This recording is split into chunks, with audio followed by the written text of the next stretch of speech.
How's it going, guys? So we are hoof trimming today. Just working on sorting out cows.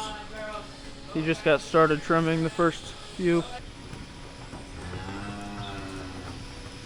Come on, girls. Keep moving.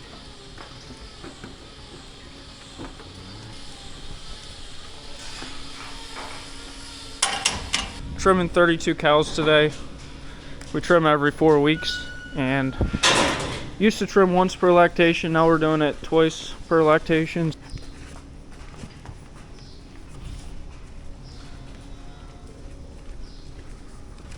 Okay, just the second one here, Dad.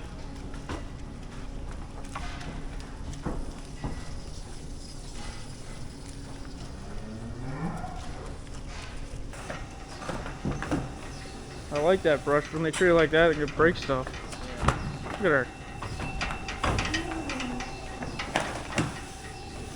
You can see it's twisting that post.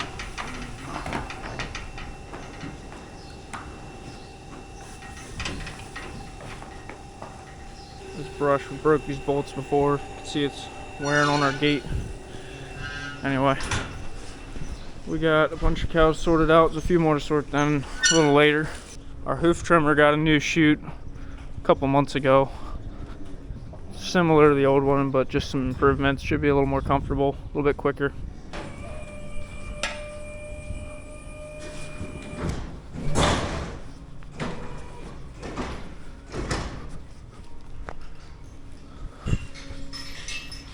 It's designed a little differently. They're supposed to flow into it a little bit better. It doesn't scare the cows much.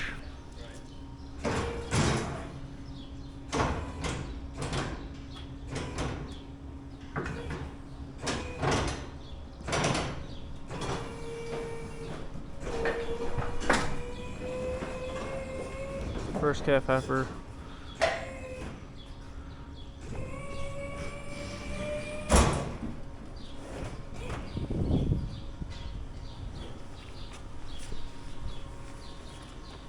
Yeah, she had a little bit of a sore foot.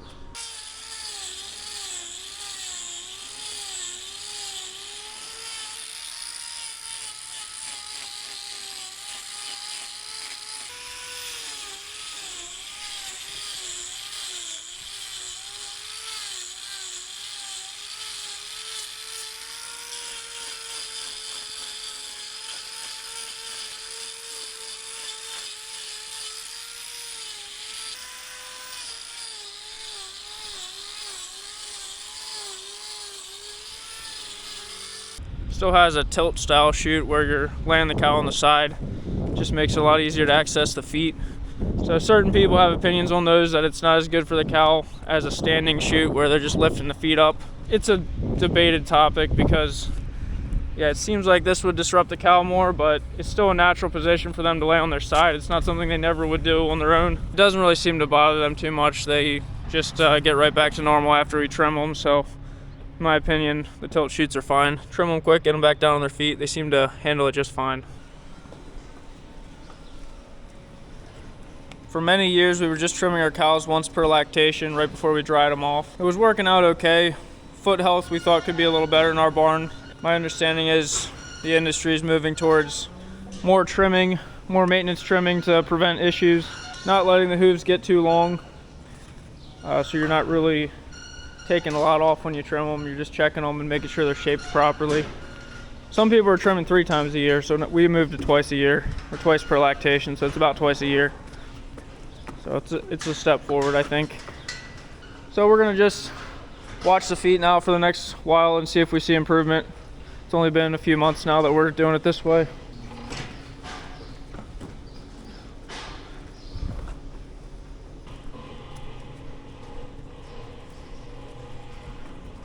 The goal would be that if we're trimming more often, eventually our foot health will be better, and then we won't have to trim as many sore cows. So we'll be trimming a little bit more cows, but it's not as big of a job to just do a little maintenance on them, not having to treat issues. We will see what happens. 109, where do you go, girl? It's a pen 1 cow.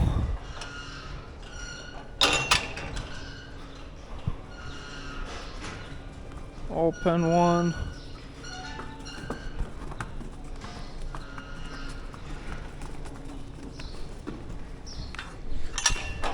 Pen 2 cow. Pen 1 cow. I brought the skid loader out to the calf barn. I need to refill our calf feed box, and then I want to bed these calf pens. So what we've been doing lately for bedding is just using the bucket, just going through and dumping in a little bit in every pen rather than shoveling it. Saves a lot of time and energy, and it seems to work just fine. Might make a little bit more dust, but it's also quicker, so the dust clears out and then it's better pretty fast. So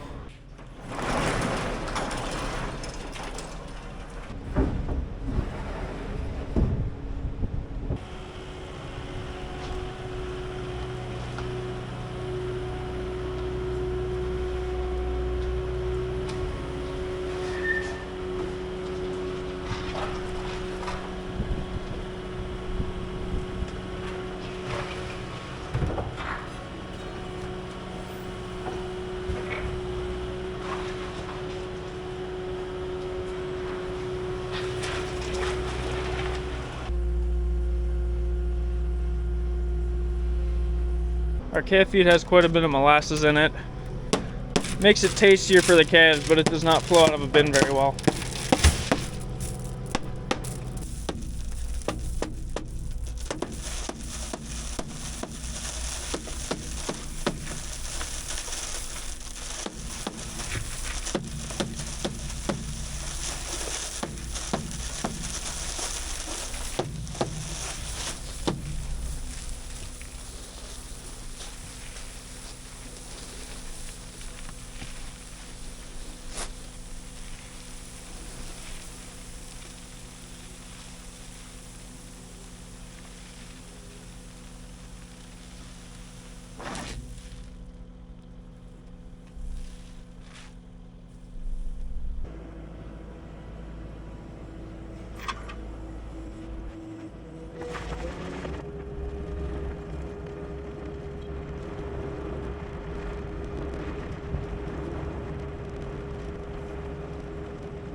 We were using our newly rebuilt drill last week a little bit.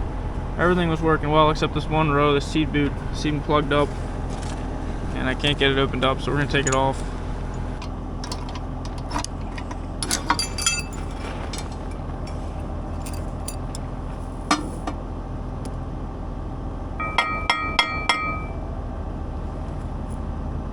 Strange. So I took the old seed boot back. They gave me a different one. It's just a factory defect. They said that was the first time they ever saw something like that. So this would be one of the main wear points on these drills. This is what slides along in the soil. Seeds fall through it, places them in the soil. So this bottom edge, they're actually trying something new. They weld on these a little bit to harden it. I don't know if it's a special rod they use, but they're just trying that to see if they can keep these from wearing down as quick. The other thing they did when they rebuilt this drill is they drilled the center hole out where you mount these seed boots. Put a bushing in there. It had this hole was worn oblong, so now the seed boots are mounted exactly where they're supposed to be and there's no play.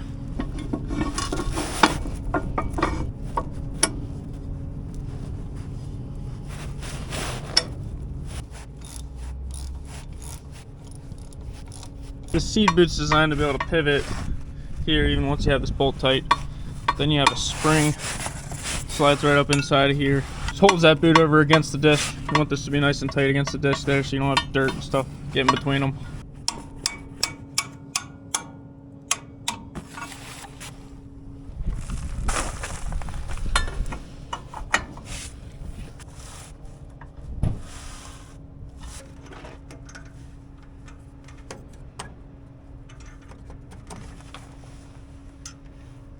Got that seed tube back together.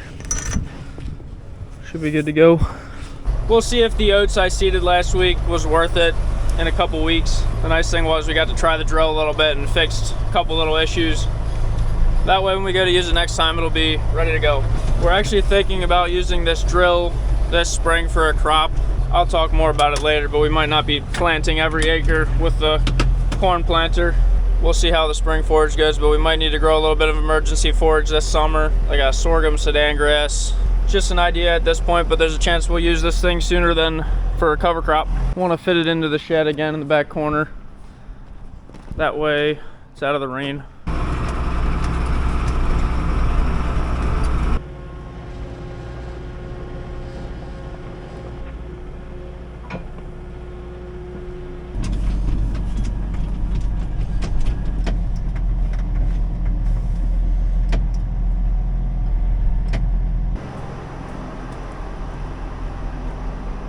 That's good.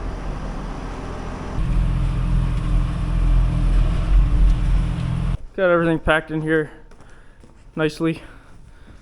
Within the next few weeks, I'd like to pull the corn planter out and look over it a little bit, so gonna have to undo some of this. We're down to just 3 tractors on our farm now. When I started my channel, we had 5. We had 4 for a bit. Now we sold that little international the other week. So we got 3 and they're all very similar, about the same size. The MVP over there is 7220, planting and spraying. It's got a little more power, like it to mow triticale as well.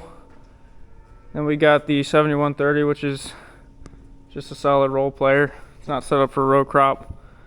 It's got 4-wheel drive. Doesn't ride quite as well, and it's not quite as quiet in the cab. I prefer running the 7220 as much as possible. This thing's solid. Whole lot of box manure with it. We can mow with it, ted, rake, run the drill sometimes. And then we have our veteran presence, John Deere 4240. This tractor needs some engine work. Doesn't run the smoothest, but it does still run. This is a nice tractor to have around just for a backup. Can mow with it or ted or rake. Could run the manure spreader with it, pretty much do anything. It's not set up for row crop, but it's also a nice tractor for the blower we have back there. Hook up to the silo just to run air for working in the silo after we fill. I think we're down to about as lean of a fleet as we can get away with. So yeah, the old starting 5, we got rid of the point guard and the big man. Just kind of have 3 switchable wings now. For those who are familiar with basketball terminology. I just drove down to our neighbor's place. The home farm is right up there. This is where we had been keeping our heifers up until last year, and I said they were going to be tearing some buildings down. I just wanted to show you what they did so far. So right here is where we were hauling manure back in January. Spreader backed up. This is a lagoon. They're starting to fill that in.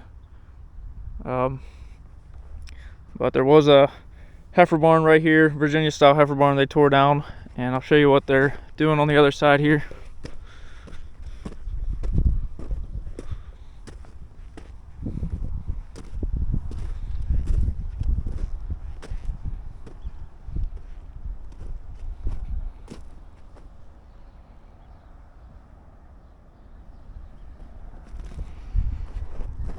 I'm kind of standing where that old Virginia style barn was. You can see the silos right there. We had a bunk feeder that was coming out from there. The area we used to scrape. Tore everything out. They tore part of the old tie stall building down, left some of it there. So then they dug out and poured a new pit already. They're building a very similar building to our heifer barn. It's a little bit shorter, but almost the same length. Same size pit, 10 feet deep. Just the front scrape alley is going to be a manure pit, and then there's going to be a bed pack in the back. It's for beef cattle, but it's looking really nice. It's going to be a sweet setup. They just laid the slats on and stripped the forms off this week. They're planning to feed silage out of the big silo, so we're going to be putting some corn silage in there this fall. We're growing that for them, but this is not our barn or our cattle. They have a few of our Angus cross calves they bought from us that they're raising in here, but they're going to be getting a nice new clean barn soon.